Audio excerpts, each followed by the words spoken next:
noite a todos. Vamos continuar o nosso tema da última quinta-feira. Estávamos falando sobre encantos, né? Magia, fetiches, culto aos fantasmas, a forma como a religião surgiu, os primeiros traços de religião, quando o homem, vamos dizer assim, estimulado pelo espírito da adoração, ele tinha necessidade de adorar alguma coisa, mesmo não sabendo de nada, o homem já começou adorando aquilo que ele considerava como de poder, ou que dotado de poder. Então, o homem chegou a adorar pedras, montanhas, plantas, animais. Depois passou a adorar os astros, o sol, a lua, estrelas. Teve também a adoração ao próprio homem, né, usando o homem como objeto de culto. É, Depois o homem começou a sua jornada em relação aos espíritos dos mortos, né? Eles tinham medo dos supostos espíritos dos mortos. E aí, essa ideia de espírito acabou evoluindo para a ideia de espírito bom e espírito mal. Depois foi evoluindo para não espírito de mortos, mas seres espirituais da realidade espiritual. E aí eles também acreditavam que havia esses seres bons e os seres maus. E assim a, a religião cresceu. Até que chegasse a primeira revelação e começasse então a ensinar esse homem primitivo acerca das realidades espirituais de fato, a existência de Deus e de toda a sua hoste de seres celestiais que trabalham, né, estão a serviço da criação. Mas enquanto isso, o homem foi evoluindo de acordo com as suas próprias ideias, né, suas próprias crenças. E aí nós paramos num ponto que é a questão do culto, né? Quando surge o culto. No começo, essa adoração era assim, mais no sentido de barganhar com esses espíritos. Faziam oferendas para queriam, né, agradar esses espíritos, porque se eu fizer um acordo com o espírito e ele for meu amiguinho, então ele vai me proteger, vai me dar boa sorte, vai me proteger contra os espíritos maus que porventura queiram me fazer algum mal. Então, logo, inevitavelmente, isso acabou surgindo algum culto. E é nesse ponto que a gente parou. Nós vamos continuar do slide que a gente parou na semana passada. Deixa eu compartilhar aqui. Se eu não me engano, eu parei aqui nessa parte, né? Acho que foi o último slide que a gente viu. E aí nós vamos entrar agora na questão dos cultos, a natureza dos cultos. O tipo de organização social baseado nos cultos sobreviveu porque ele provia um simbolismo de preservação e um estímulo aos sentimentos morais e às lealdades religiosas. Então, o culto, além de ser o momento em que ó, as pessoas tinham ali, por assim dizer, um contato com a realidade espiritual, seja com os espíritos, seja com Deus ou com os seres celestiais, era um momento tanto de socialização, né? Tinha todo um simbolismo envolvido que preservava o funcionamento. Por exemplo, vou dar um exemplo apenas, né? Não é, o livro não fala sobre isso, mas vamos lá assim, a gente faz uma reunião toda lua cheia. Então, assim, o simbolismo da lua cheia faz com que haja uma preservação do ritual. Então, toda época, todo dia, naquele momento, naquele dia da lua cheia, eles faziam um evento. Então, o simbolismo é importante porque cria essa cadência, né? Gera esse sentimento, tanto da moralidade também e da lealdade religiosa. É, Isso me fez lembrar algo que outro dia estávamos conversando lá no trabalho e eu tenho uma colega de trabalho que é espírita. Eles fazem o culto no lar, né? Então eles têm lá, eu não sei qual que é a frequência, mas eles fazem o culto no lar. E aí eles lêem o Evangelho, segundo Allan Kardec, e eles fazem lá as orações e tal. Então, ela estava comentando que quando vai passando o tempo, fica muito tempo sem fazer o evangelho no lar, o culto no lar, eles vão meio que assim, vão perdendo aquele senso de moralidade. tipo assim, se eu fiz o culto no lar ontem, hoje eu estou, em tese, né? Esse foi o comentário dela. Sim, estou mais espiritualizada, estou mais conectada, mais com Deus. E, por exemplo, se eu vou fazer alguma coisa errada, aquilo ali tá, o evento de ontem do culto está tão presente em mim que eu estou mais propenso a não cometer aquelas coisas erradas. Mas se o tempo vai passando e faz tempo que eu não participo do culto, a gente vai meio que se distanciando daquele sentimento moral e daquela lealdade religiosa de fazer o que é certo. Então o culto ele provia isso, fazia com que isso provia e continua provendo. Muitas pessoas também têm esse sentimento hoje. Pessoas que seguem suas religiões e vão aos cultos em suas igrejas, se você passa muito tempo sem ir ao culto, cada dia que vai passando, você vai sentindo cada vez mais dificuldade em deixar a sua casa e ir à igreja, né? Se você cria aquele hábito de ir, você todo dia vai, você tem aquele senso, aquela obrigação de ir no culto. Se você vai deixando de ir uma semana, passa duas, passa três, daqui a pouco você perde o interesse de ir. Então, o culto, ele provia isso. E isso é algo que acontece até hoje, porque existe um simbolismo de preservação, ou seja, de continuidade da sua religiosidade, né? E também estimula esse sentimento de fazer o que é certo, afinal, eu acabei de orar. Então, assim, imagina você sair, você acabar de sair de uma oração, de um contato com Deus, e aí você xingar alguém, é muito mais difícil, né? Isso acontecer, porque você está aqui com aquele sentimento de contato com Deus, e você se sente envergonhado, eu acabei de orar e já estou fazendo isso. Isso, isso acontece com todos nós. Então, o culto tem essa função.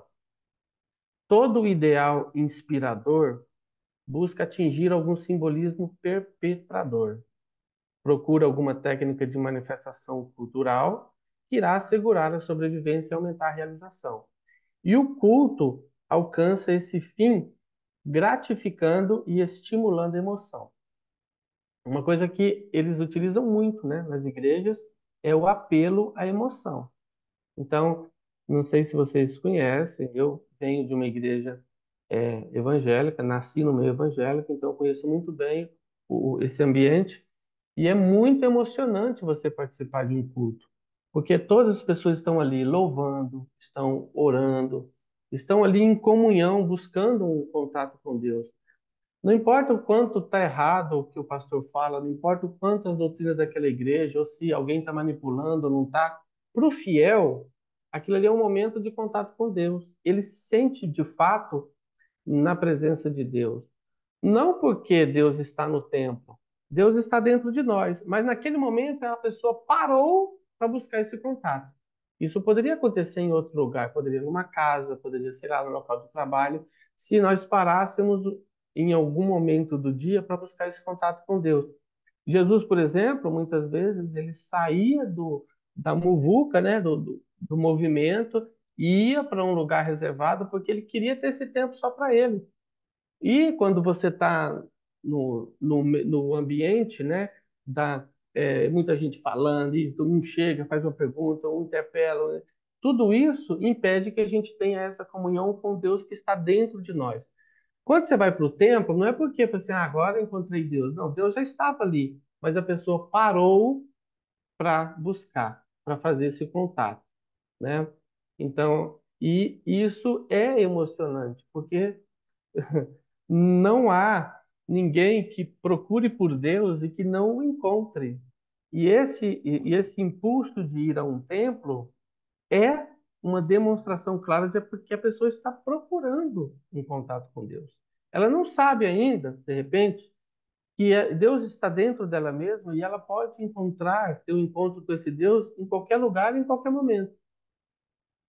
Talvez essa pessoa acredite que para ter um contato com Deus é necessário um tempo. Mas nada disso importa para Deus. O que importa é a tentativa do contato. E esse contato acontece, né? Então as pessoas saem, naturalmente, muito mais transbordante de emoção depois de um culto, né? Isso é uma experiência que já passei várias vezes e Quem participou também deve ter sentido isso. Agora, quando a gente vai para uma religião apenas com a razão, né? Apenas para avaliar o que que ela está certo, o que que está errado, muitas vezes a gente fica lá travadão, né? Criticando dentro de nós mesmos cada fala que é dita ou cada atitude que é dita e perde a oportunidade de ter um tempinho ali com o Pai, né? Então, ali é um momento que as pessoas louvam, as pessoas oram, é um momento muito legal. Então, voltando a essa questão do culto, o livro de Durante está falando isso, que todo ideal inspirador busca atingir algum simbolismo perpetrador. Isso aqui não é só na religião, viu? Esse ideal inspirador pode ser encontrado em várias situações. Às vezes no esporte, né? Às vezes, grupo de escoteiro. Eles têm todo um ideal, uma inspiração que faz com que eles façam aquele trabalho. E eles têm vários símbolos também, uniforme, patentes, e tem tudo isso. Todo esse simbolismo faz com que aquele ideal, aquela ideia que foi criada por um homem lá, né, muitos anos atrás, uma vez eu li sobre isso, eu esqueci o nome dele, mas ele que criou o escoteirismo, tudo isso, todo esse simbolismo é que faz com que aquele ideal se perpetue, continue, Al- que não pare, né? Sim, a religião também faz isso, mas também esse simbolismo está presente em muitos outros lugares.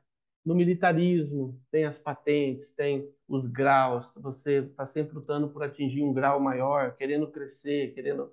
Esse simbolismo todo é que mantém esse ideal inspirador em funcionamento, né? Em continuação. Desde o alvorecer da civilização, todo movimento atraente na cultura social ou no progresso religioso desenvolveu um ritual, um cerimonial simbólico.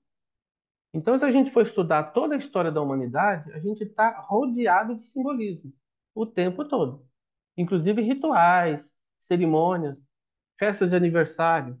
Isso é um cerimonial. Festa de casamento, a própria cerimônia do casamento é um cerimonial, tem um símbolo. O uso da aliança é simbólico, né? Você fazer os juramentos ali perante o sacerdote, né? O batismo de uma criança ou a apresentação dessa criança no templo, tudo isso tem um simbolismo por trás, tem um significado. Aquilo ali foi desenvolvido ao longo da história, faz parte da cultura. E a civilização não desenvolve se ela não tiver esses, vamos dizer assim, essa liga, né? É que mantém as pessoas, os eventos sociais, os jantares, os almoços, as festas. Quantas festas nós temos, né? Festas folclóricas. Tudo isso faz parte dessa construção social que nós desenvolvemos. Continuando aqui. O culto preservou o sentimento e satisfez as emoções. Isso aqui também é importantíssimo, porque muitas pessoas, eu vejo pessoas, já tive esse feedback de vários leitores do livro Durante, que sente a ausência, sente a necessidade de ter algo. Porque o livro Durante é muito racional, é sentar, estudar, mas nada que satisfaça nossas emoções. E nós precisamos de emoções. Por que que nós assistimos filmes? Alguns assistem novelas, seriados, outros vão para o teatro, outros vão para a ópera. Aquilo ali é para satisfazer as emoções, entende? E o ser humano precisa disso, né? E a gente, daqui do Movimento Urântia, a gente se concentra exclusivamente no racional. Vamos estudar, vamos ler. Mas, assim, a, a gente precisa romper, né, essas barreiras que nos bloqueia ainda em relação a isso. É muito legal, viram lá no encontro de Urântia, a gente tem um momento de música, um momento de se divertir, de cantar. A gente poderia ter um momento de orar, sabe? Tem um momento da meditação. Tudo isso é importante. Por quê? Porque vai satisfazer essa necessidade humana que nós temos, né? Satisfazer as nossas emoções. Acontece que Apesar disso, o culto também se tornou um obstáculo, porque muitas vezes cristaliza uma coisa.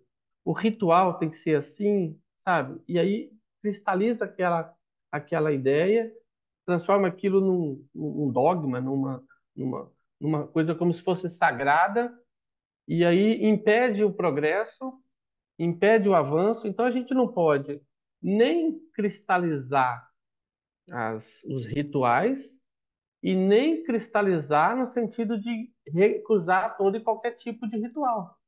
Nós vivemos numa sociedade que está permeada de rituais e de simbolismo. Tudo isso aqui são trechos do livro de Urântia com as citações aqui no final. Esse documento é muito legal porque ele vai tocar na ferida mesmo. Digo ferida porque para muitos no movimento Urântia talvez pensem que tem uma rejeição a culto, tem uma rejeição a louvor, a oração, ou a igreja, ou a templo. E eu fico pensando nessas pessoas que têm essa rejeição a templo, como é que ela vai fazer quando chegar nas sedes celestiais? Porque todas as sedes celestiais têm templos. Tem um templo que parece que cabe mais de 1 bilhão de pessoas num templo. Imagina todas as pessoas se reunindo para adorar a Deus num templo de mais de 1 bilhão de pessoas. Talvez nós, leitores do livro Durante, assim, eu não vou, porque esse negócio de templo é coisa de religião, né? Então, eu espero que um dia a gente rompa essas barreiras. Mas vamos lá. Não obstante o culto haver sempre retardado o progresso social, ou seja, isso é um problema do culto, realmente, o culto retardou o progresso social. E isso é uma parte negativa do culto. Porém, é lamentável que tantos crentes modernos, nos padrões morais e ideais espirituais, não tenham nenhum simbolismo adequado, nenhum culto de suporte mútuo, nada que possam pertencer. E é mais ou menos isso que nós estamos vivendo hoje. Graças a Deus, eu entendo que a gente está começando a romper essas barreiras, sabe? Mas isso não acontece só no movimento Urante, acontece também com outras pessoas que saem de suas religiões. É, eu mesmo me senti assim. Quando eu saí da igreja, eu me senti tão liberto que aquilo ali me escravizava de tal forma, porque assim, eu estava ali pelo medo, não pelo prazer. Hoje, quando eu vou na igreja pelo prazer, né? Mas antes eu ia pelo medo. Se eu não for, Deus vai me castigar. Se eu não fizer isso, eu posso morrer a qualquer momento, posso ir para o inferno. Então aquilo é muito angustiante, porque você nunca sabe se você está acertando tudo e você fala assim: será que eu vou ter a salvação? Será que estou agradando a Deus? Será que isso que eu estou fazendo está certo, está errado? Sabe? Aquele medo irracional de não estar fazendo o que é certo e perder a salvação. Ao conhecer o livro de Urântia e ter certeza da minha salvação, isso é uma liberdade, isso é uma alegria, isso é um prazer tão grande que chega a ser indescritível. Você não ter mais medo de Deus é algo que eu não consigo nem expressar em palavras. Talvez vocês também tenham sentido isso.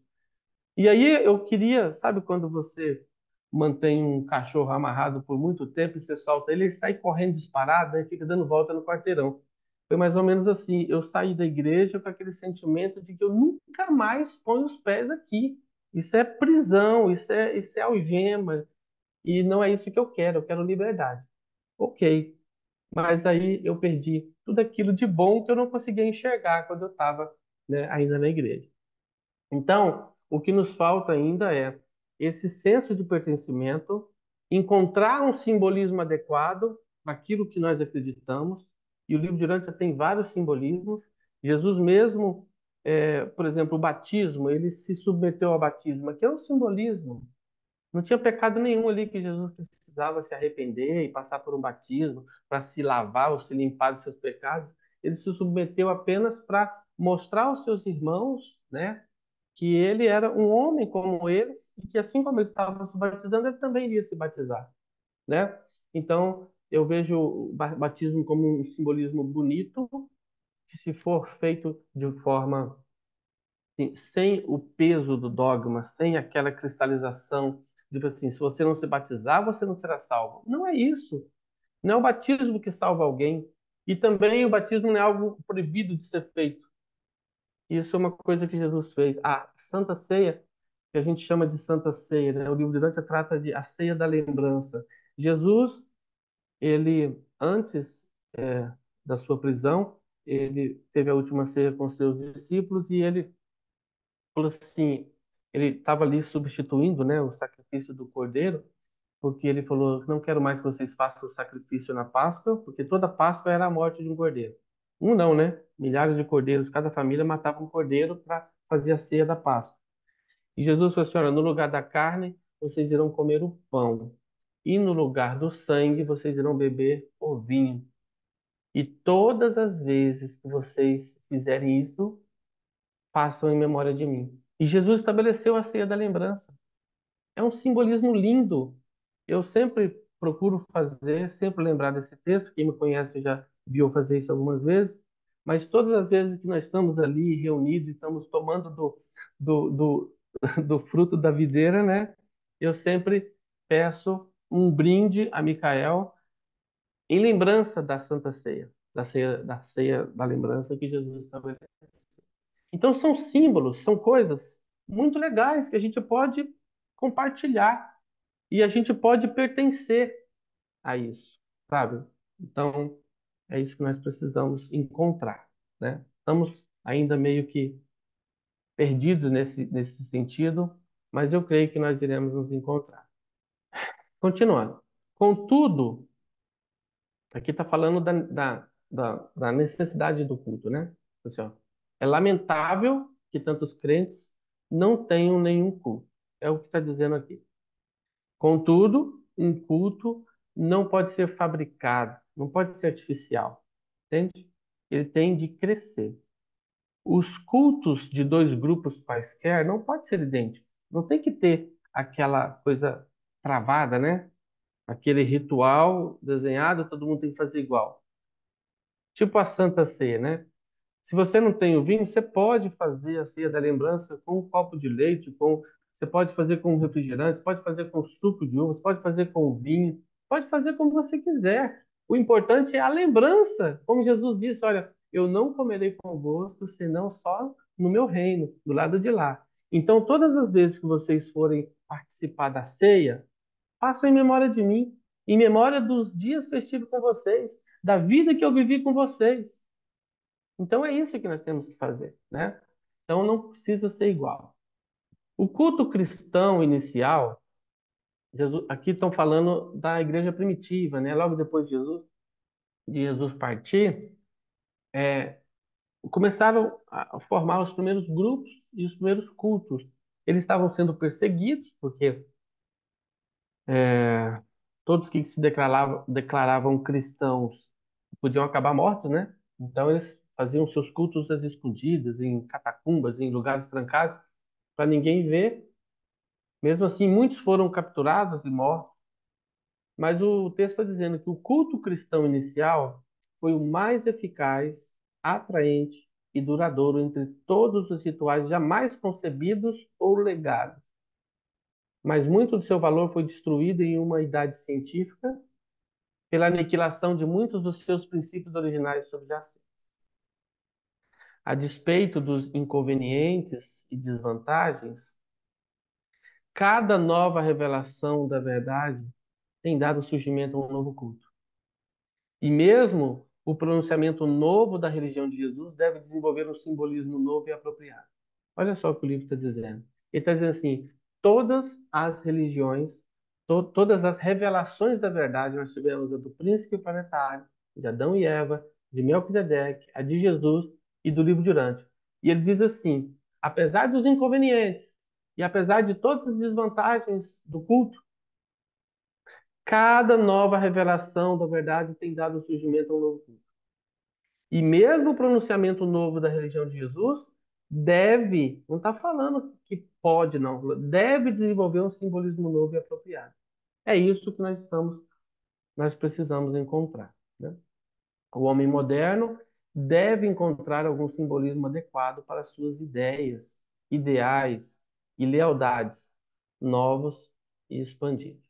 E o documento tópico 7 fala como que deve ser o culto, né? Ele dá um manual. Ó, o culto deve surgir da vida religiosa, da experiência espiritual. O culto deve ser pregado sobre o conceito da paternidade de Deus. Isso aqui é o Evangelho de Jesus, a paternidade de Deus e irmandade dos homens. Então, deve ser pregado sobre o conceito da paternidade de Deus, deve estar impregnado do poderoso ideal da irmandade dos homens.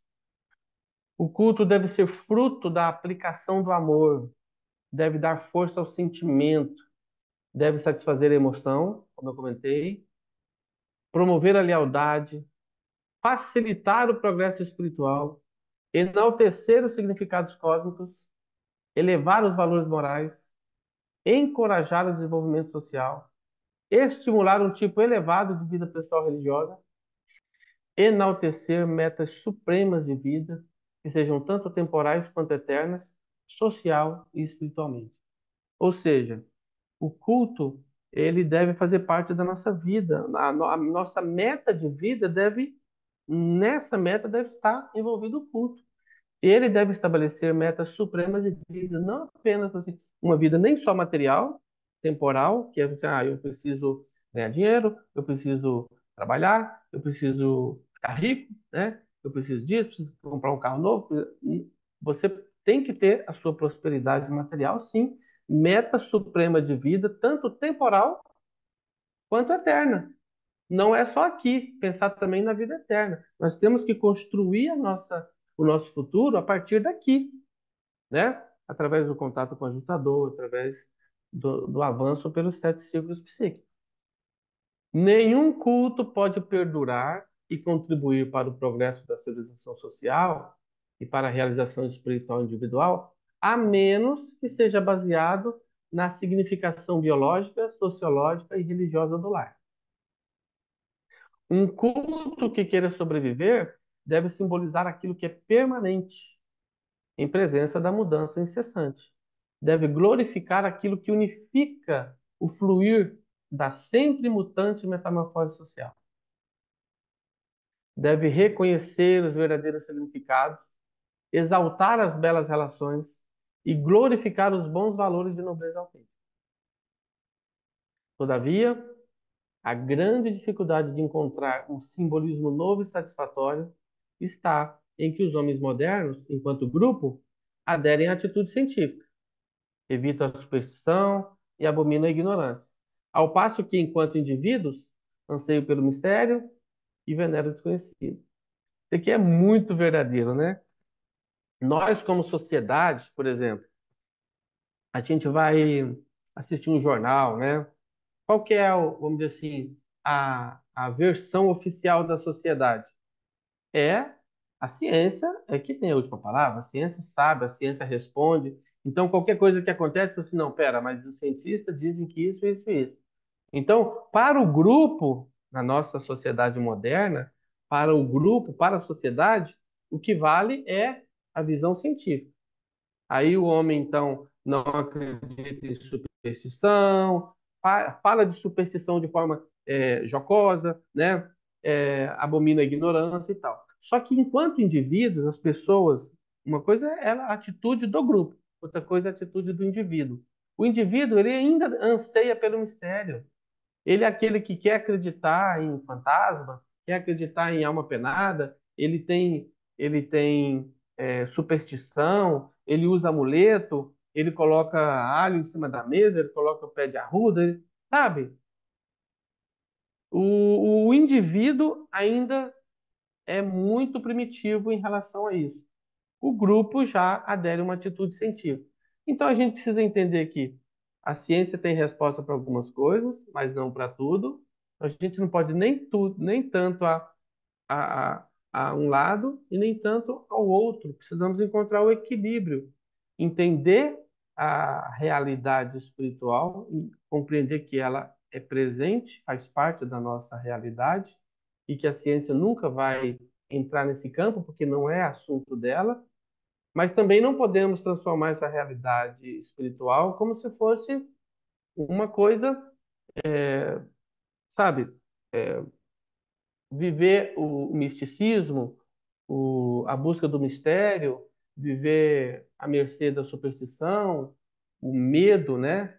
de espíritos, porque isso é crença primitiva. Nós temos que superar isso. Nenhum culto pode sobreviver a menos que incorpore algum mistério magistral e oculte algo inatingível, mas digno de ser almejado. Esse aqui a gente poderia, a gente pode, inclusive, o ajustador do pensamento, para mim, representa muito bem isso aqui, né? Num primeiro momento, é algo inatingível para nós. A perfeição do Pai presente em nós é algo ainda inalcançável, ou pelo menos nesse, nesse momento. Mas isso é possível de ser alcançado. E a gente pode desejar, almejar, né, alcançar essa grandeza. Então, a presença de Deus em nós pode ser esse algo que é mistério, que é magistral, que inatingível, mas digno de ser almejado. E o culto pode se estabelecer sobre isso. Nós temos, né, algo que nós poderíamos utilizar para adorar, para louvar, né, para almejar, para buscar atingir. Nós temos o nosso alvo, nós temos a nossa meta. Para muitas religiões, por exemplo, para os hebreus, Deus estava no cume do Sinai. Aquilo ali era o mistério magistral deles, era o cume do Sinai fumegando por causa de um vulcão, era o que eles consideravam digno de ser adorado. Para muitas religiões ainda hoje, o digno de ser almejado é, sei lá, a, o, uma entidade, um orixás, lá no candomblé, tantos outros, né? Tem os orixás, eu não sei o nome de todos, mas vamos lá. Tem muitas religiões que estão para o Islã, é Alá, né? A meta, algo que deve ser alcançado. E muitas outras, muitas religiões. Cada uma tem o seu alvo. E nós temos o nosso, que é a centelha divina dentro de nós. É esse algo que deve ser objeto do nosso culto. Ou seja, o novo simbolismo não deve ser significativo somente para o grupo, mas deve também ter significado para o indivíduo. As formas de qualquer simbolismo útil devem ser aquelas que o indivíduo possa levar adiante. Ou seja, esse simbolismo deve ser transmitido, compartilhado, por iniciativa própria e das quais ele possa também desfrutar com seus semelhantes. Se o novo culto pudesse apenas ser dinâmico em vez de estático, ele poderia realmente contribuir com algo de valioso para o progresso da humanidade, tanto temporal quanto espiritualmente. Um culto, no entanto, um simbolismo de ritos, lemas ou metas, não funcionará se for muito complexo. É necessário que ele comporte a exigência da devoção, de resposta à lealdade. Cada religião eficaz desenvolve infalivelmente um simbolismo condigno. E os seus devotos deveriam impedir a cristalização de ritos em cerimônias estereotipadas, entorpecedoras, paralisadoras e sufocantes, que apenas impedem e retardam todo o progresso social, moral e espiritual. O que eu vejo muitas vezes é as pessoas rejeitando o culto porque ele associa o culto com cristalização de ritos, cerimônias estereotipadas, entorpecedoras, paralisadoras e sufocantes. Ele acha que todo culto é isso. Só que o livro durante diz que não. Ele diz assim: o culto não pode se tornar isso, mas o culto ele é importante. Ele só não pode se tornar isso. E diz assim: a cada religião é eficaz. Ou seja, então ele está dizendo assim: existe a religião que perde a sua eficácia quando se cristaliza em ritos, se tornam apenas cerimônias estereotipadas. Mas ela pode ser eficaz se ela impedir que isso aconteça. Então, ó, cada religião eficaz desenvolve, infalivelmente, um simbolismo condigno. E os seus devotos deveriam impedir a cristalização de ritos, né? Nenhum culto pode sobreviver se ele retardar o crescimento moral e se deixar de fomentar o progresso espiritual. E para encerrar essa questão do culto, eu fechei com esse texto aqui que eu acho muito legal, no finalzinho do 87, que diz assim: o culto é o esqueleto estrutural em torno do qual cresce o corpo vivo e dinâmico da experiência espiritual pessoal, a verdadeira religião. E aí eu pergunto a vocês, um animal sem esqueleto, né? Como é que ele, como é que ele se desenvolve? Nós temos aqui ó, um exemplo, né? Esse caramujo aqui, nós temos lesma, animais sem esqueleto. Como é que eles se locomovem? Como é que eles se movem?